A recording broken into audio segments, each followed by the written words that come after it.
जनता के मुद्दों को लेकर बात उठाता है, काम करता है, उसी को प्रधानमंत्री का पद मिलना चाहिए। अब एक तरफ 26 प्रधानमंत्री बनने की कगार पे हैं, उनका अगर पहला उनका वो देखें तो सीएम भी कई कई साल रहे हैं, वो लोग कई कई बार सीएम रह चुके हैं, परिवारवाद से ग्रस्त रहे हैं, तुष्टीकरण से ग्रस्त रहे हैं, उसे भी जनता ने देखा है। एक ये लोगों के दिमाग में बैठाया जा रहा है कि हिंदुओं को कितना प्रताड़ित करते आ रहे हैं लाखों वर्ष से, और हज़ारों वर्ष से ये जो है मुग़लों ने हमारे पर राज करा है। उन आक्रांताओं को हम पूजते आए, उन्हीं आक्रांताओं के नाम की रोड हम यूज़ कर रहे हैं, अग्रसेन मार्ग, ये मार्ग। कभी महाराणा प्रताप के बारे में, झांसी की रानी के लिए, हमारी सनातन संस्कृति के बारे में कभी बताया गया किसी ने?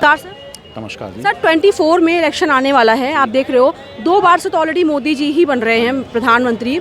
इस बार भी आपको लगता है प्रधानमंत्री मोदी जी बनेंगे, क्योंकि और भी लोग हैं जो कि लड़ाई में लगे हुए हैं?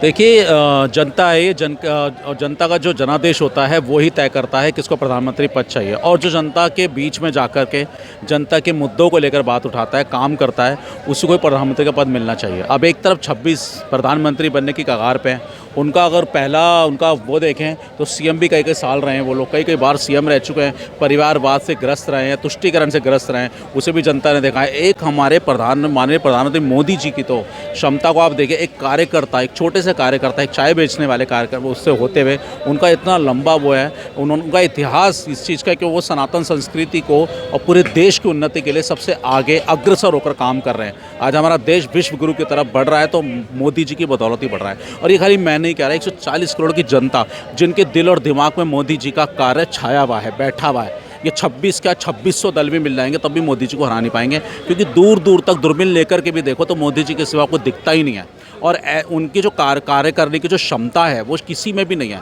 इनके अलावा 26 के 26 उनके विधायक दल के, इनमें किसी में प्रधानमंत्री मटेरियल है ही नहीं, कोई भी नहीं है ऐसा जो प्रधानमंत्री मोदी जी का मुकाबला कर सके। तो ये जनता का जनादेश है। इस बार भी देख लीजिएगा 400 सीटें पार जाएंगी, इस बार भी मोदी जी आएंगे। सर ये भी सुनने में आ रहा है कि कह रहे हैं कि अगर राष्ट्रपति महिला हो सकती है तो प्रधानमंत्री महिला क्यों नहीं हो सकती है? ये मैं ममता बनर्जी की बात कर रही हूँ। हाँ, तो हो सकती है ममता बनर्जी बन सकती है। हाँ बिल्कुल, हमने तो कहा, हम तो कह रहे हैं बनिए ना, पहले बंगाल को तो सुधार लीजिए।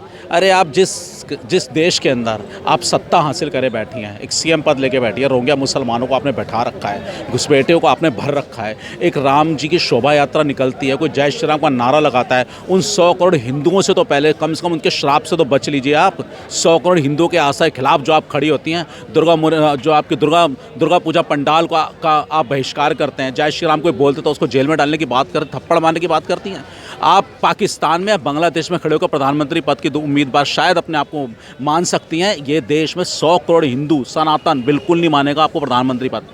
आप प्रधानमंत्री बनने के लायक ही नहीं है। प्रधानमंत्री वो होता है जो सारे धर्मों का सम्मान करे, जो हमारे मोदी जी कर रहे हैं। कभी उनकी जितनी योजनाएं, किसी योजना में वो कहते हैं कि ये सारी योजनाएं में सिर्फ हिंदुओं की है, मुसलमान आया तो मैं थप्पड़ मार दूँ एक, कभी उन्होंने अपशब्द बोला आज तक किसी मुस्लिम के लिए? वो आज पसमानदा मुसलमानों को सर पे लेकर बैठे हैं। आज गरीब मुसलमान जिसको पत्थर मारना सिखाया गया, ठीक है, उसको मतलब देश तोड़ने वाली राजनीति सिखाई गई, आज उसको देश से जोड़ा जा रहा है, आज उसको लैपटॉप दिए जा रहे हैं, उसको आज मतलब उसके शिक्षा के माध्यम से उसको आगे अग्रसर का, उसको मतलब पढ़ाई के लिए उसको प्रोत्साहन दिया जा रहा है।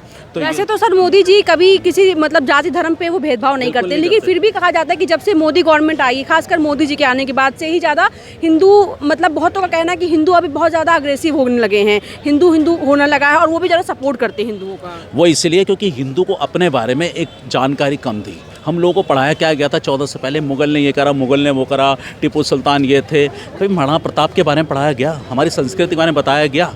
मोहम्मद गौरी के बारे में बताया गया, वो कैसा आक्रांता था? सिर्फ अग्रेस मतलब उनकी बुराइयां नहीं बताई गई, अच्छाइयाँ बताई गई। आज पहली बार 14 के बाद लोगों को पता पड़ रहा है, सोशल मीडिया इतना एक्टिव हो गया है, सोशल मीडिया के माध्यम से लोगों को एक जागरूकता आई है, लोगों को समझने का मौका मिला है, और अब मूवी भी कुछ इस तरह की बन रही है। लोगों के दिमाग में बैठाया जा रहा है कि हिंदुओं को कितना प्रताड़ित करते आ रहे हैं लाखों वर्ष से, और हज़ारों वर्ष से ये जो है मुग़लों ने हमारे पर राज करा है। उन आक्रांताओं को हम पूजते आए, उन्हीं आक्रांताओं के नाम की रोड हम यूज़ कर रहे हैं, अग्रसेन मार्ग, ये मार्ग। कभी महाराणा प्रताप के बारे में, झांसी की रानी के लिए, हमारी सनातन संस्कृति के बारे में कभी बताया गया किसी ने? और ये मोदी जी ने नहीं करा, ये अपने आप 100 करोड़ हिंदुओं को एक जागरूकता आई है। और ये बात बिल्कुल स्पष्ट है, जो हमारा राजा नेक होता है, उसकी नीयत नेक होती है तो प्रजा भी नेक रास्ता ही पकड़ती है।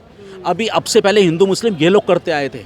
इन्होंने कश्मीर कांड करा, कितने हमारे कश्मीरी पंडितों को मारा, हिंदू मुस्लिम इन्होंने करा।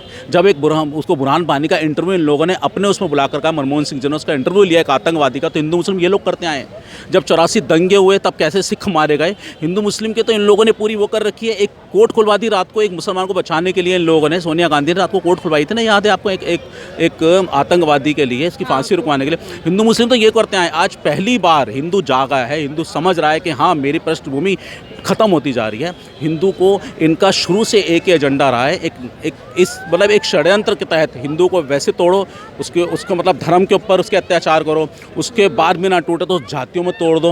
उन्होंने कोई भी सांप दाम दंड भेद जो भी सब अपना के देख लिए। लेकिन आज 100 करोड़ हिंदुओं की जो तादाद है वो सच सनातन की तरफ है, वो थी है और अब आगे अग्रसर हो रही है। और अब वही देश में राज करेगा जो हिंदुत्व को जोड़कर देश का विकास करेगा। इसके अलावा सर आपने एक न्यूज़ देखा होगा जहाँ पे राहुल गांधी जी की टीम, मतलब राहुल गांधी जी की पार्टी में से एक व्यक्ति ने हमारे जो उपराष्ट्रपति है उनकी मिमिक्री की थी। उस समय राहुल गांधी जी ने उनको रोका नहीं, बल्कि वो भी वीडियो बनाने लगे थे। तो जब उनसे कुछ क्वेश्चन पूछी मीडिया वालों ने, तो मीडिया पे ही वो अटैक कर दिए।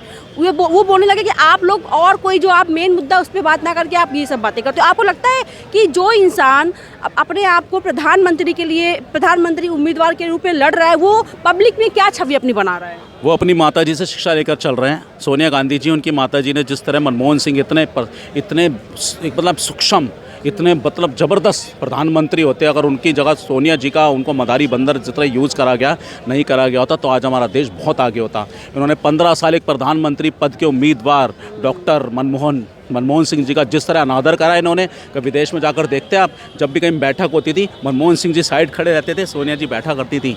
जब नेता खड़े होते थे सोनिया गांधी के लिए थोड़ा बहुत खड़े होते थे, मनमोहन सिंह जी को कोई सम्मान नहीं देता था।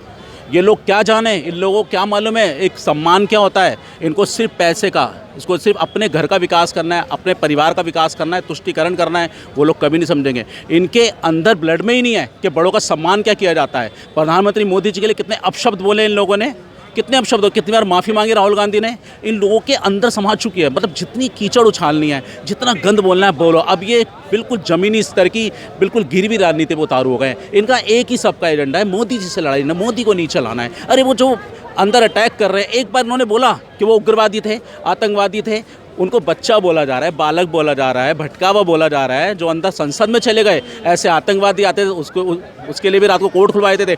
मतलब जो देश को तोड़ने का काम करे, संसद की मर्यादा तोड़े, हमारे देश के मतलब देशद्रोह फैलाए, जो हमारे बड़े ऊंचे पदों पर बैठे सम्मानित व्यक्तियों का अपमान करे, वो ही इनकी पार्टी में बने रहेंगे। और जो उनका अपमान नहीं करेंगे उनके खिलाफ, चाहे वो मीडिया हो, चाहे सेना हो, चाहे पुलिस हो, सबके ऊपर प्रश्न चिन्ह लगाएंगे। उसके बाद एक विक्टिम कार्ड खेलेंगे, लोकतंत्र खतरे में। अरे लोकतंत्र की धज्जियां तो आप लोगों ने उड़ा रखी है जनाब। दुनिया जानती है लोकतंत्र को किस तरह खिलौना बनाकर खेला आपने। इस तरह के और भी वीडियोस देखने के लिए हमारे YouTube चैनल मीडिया फाटक पर विजिट करें।